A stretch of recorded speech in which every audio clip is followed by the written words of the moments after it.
자, 시편 72편 마지막 절에 이르게 되었습니다.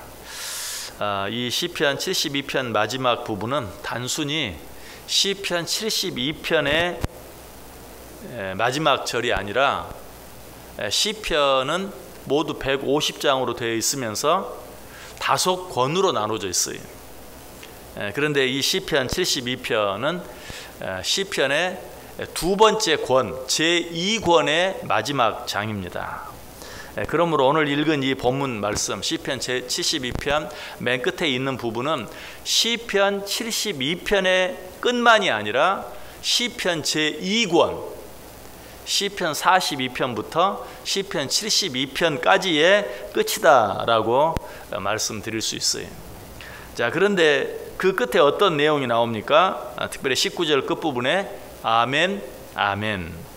이제 20절에는 이렇게 해서 이새의 아들 다윗의 기도가 끝났다라는 내용이고, 실제적인 끝 내용은 무엇입니까? 19절 끝에 있는 아멘, 아멘이. 자, 여기서 아멘의 의미가 무엇입니까? 우리가 잘 아는 것처럼 아멘은 전적으로 동의합니다. 또 그렇게 되어지기를 원합니다. 무엇보다도 그 말씀대로 전적으로 순종하고 따르겠습니다. 바로 그런 의미가 아멘의 의미. 자, 그렇다면 오늘 본문에 나와 있는 이 아멘의 의미는 뭐겠어요? 시편 제2권, 지금까지 시편 42편부터 72편까지 나와 있는 그 모든 내용에, 그 모든 말씀에 동의합니다. 그 모든 말씀이 전적으로 맞습니다. 그리고 그 모든 말씀대로 내가 순종하며 살겠습니다 라는 그런 고백이고 그런 약속이다 라고 말씀드릴 수 있어요. 그러므로 하나님의 말씀 앞에서 아멘 하는 것은 정말 중요해요. 느헤미야서에 보면 이 아멘이라는 말씀이 참 많이 나오고, 그 아멘이라는 말씀으로 인하여 놀라운 일들이 일어나는 것을 보게 됩니다. 느헤미야 5장 13절에 보면 내가 옷자락을 털며 이르기를 이 말대로 행하지 아니하는 자는 모두 하나님이 또한 이와 같이 그 집과 산업에서 털어버리실지니 그는 곧 이렇게 털려서 빈손이 될지로다 하며 회중이 다 아멘하고 여호와를 찬송하고 백성들이 그 말한 대로 행하였느니라. 우리 느헤미야 생각해 보았죠. 우리 느헤미야 앞부분 생각해 보았는데, 이스라엘 백성들이 이제 예루살렘 성으로 돌아와서 예루살렘 성벽을 재건하려고 하는데 너무 힘들었어요. 농사 짓기도 바쁜데 농사 지으면서 예루살렘 성벽까지 재건해야 하니까 일손도 모자라요. 일도 제대로 할 수가 없어요. 그런 때 또 어떤 일이 일어납니까? 흉년까지 겹쳐요. 먹을 게 없어요. 살기가 너무 힘들고 어려웠어요. 거기다가 또 무거운 세금까지 감당해야 했어요. 그래서 살기가 너무 어려워서 결국 어떤 일까지 일어납니까? 자녀들까지 종으로 팔아요. 물론 팔 때는 다시 언젠가 형편이 좋아지면 다시 찾아올 생각을 하고 팔죠. 그런데 형편은 점점 더 어려워지고 이제는 종으로 판 자식들을 다시 사올 능력까지도 없어지는 거예요. 더 어려워지기만 해요.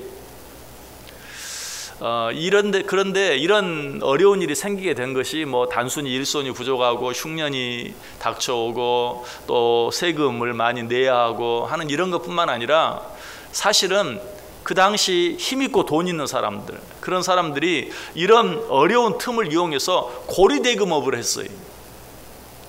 이렇게 어려울 때는 좀 서로 도우면서 살아야 되는데, 이때가 기회다 하고 많이 가진 사람들이 자기가 가진 것을 빌려주고 아주 고이자를 받는 거예요.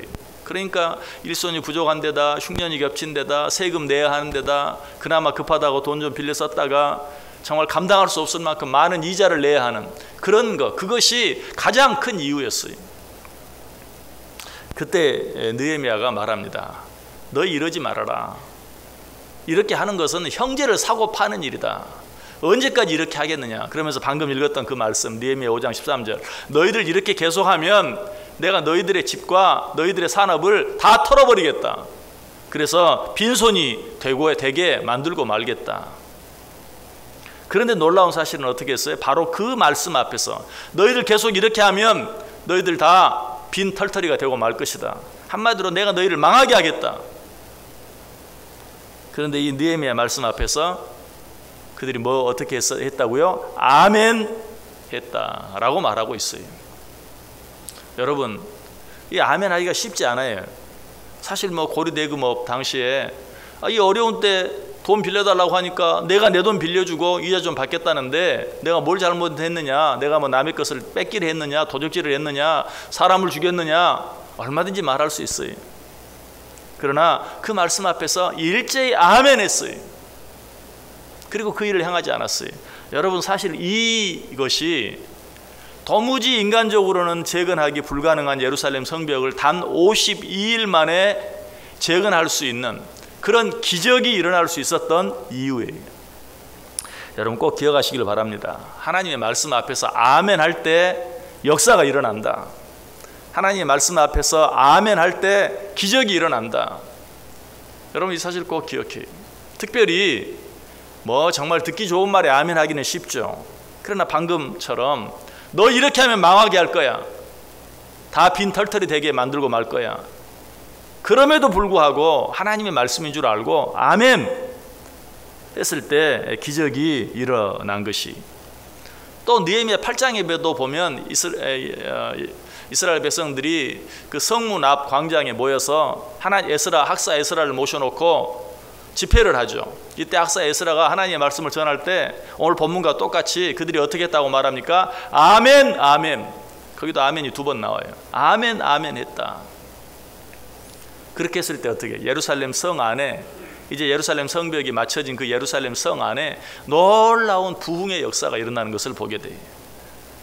이처럼 하나님의 말씀 앞에서 아멘 하는 것이야말로 기적을 만들어내고 역사를 만들어내고 부흥을 이루어내는 그러한 놀라운 힘인 것을 오늘 우리들에게 가르쳐 주고 있어요.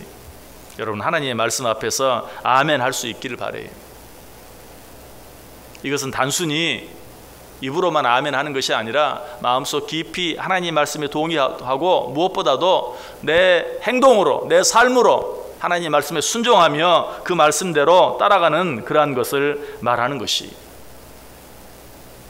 자, 여러분 고린도후서 1장 18절 이하에 보면 이런 말씀이 나옵니다.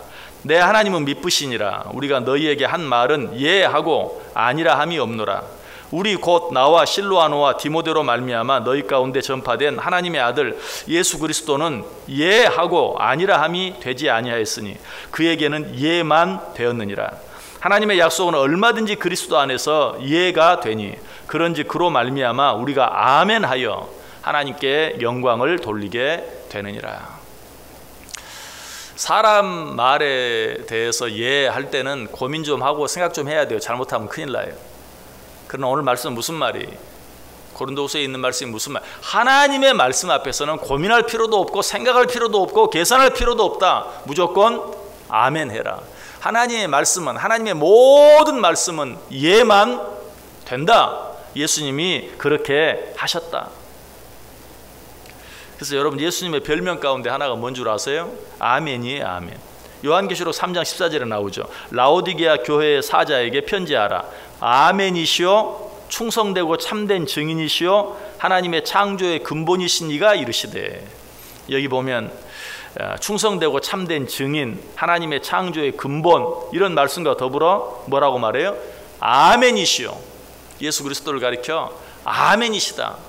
왜? 하나님의 모든 말씀 앞에 아멘으로 순종하셨기 때문에 그래요. 여러분, 하나님의 모든 말씀 앞에 아멘 하시길 바랍니다. 그 말씀에 동의하시길 바랍니다. 그 말씀대로 되어지기를 진정으로 원하시길 바랍니다. 또 무엇보다 그 말씀에 순종해 보세요. 그 말씀대로 살아보세요. 거기에서 기적이 일어나고 역사가 일어나고 부흥이 일어나게 된다라는 것이. 왜 아멘이 이처럼 중요할까? 뭐 아멘, 아멘 하긴 하죠. 그런데 저는 뭐 꼭 굳이 입으로 말해야 될 필요는 없다고 생각합니다. 속으로 아멘 하면 되죠. 이런 분도 혹 있을지 몰라요. 그러나 입으로, 말로, 겉으로 아멘 하는 것이 중요해요. 왜 그렇습니까? 그렇게 하는 것이야말로 하나님을 인정하고 시인하고 믿는 내 믿음을 표현하는 것이기 때문에 그래요. 여러분, 사람도 어때요? 사람과 사람 사이에도 진정으로 내가 아무리 그 사람을 사랑해도 사랑한다고 표현하지 아니하면, 혹시 남자 친구, 여자 친구가 서로 만나고 있는데 옆 사람이 물었어요. 여자 친구예요? 남자 친구예요?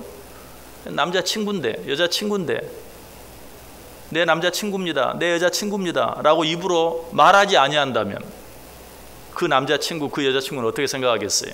에이, 뭐 마음속으로는 다 남자 친구인 줄 알고 여자 친구인 줄 알지만 뭐 입으로 말하기가 부끄러워서 그러겠지 라고 생각하겠어요? 얼마나 그 마음에 서운하겠어요?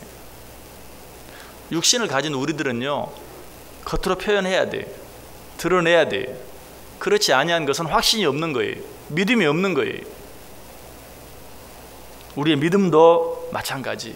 늘 겉으로 말하고 표현할 수 있어야 돼. 로마서 10장 9절 10절에 말하죠. 내가 만일 내 입으로 예수를 주로 시인하며 또 하나님께서 그를 죽은 자 가운데 살리신 것을 내 마음에 믿으면 구원을 받으리라. 사람이 마음으로 믿어 의에 이르고 입으로 시인하여 구원에 이르느니라.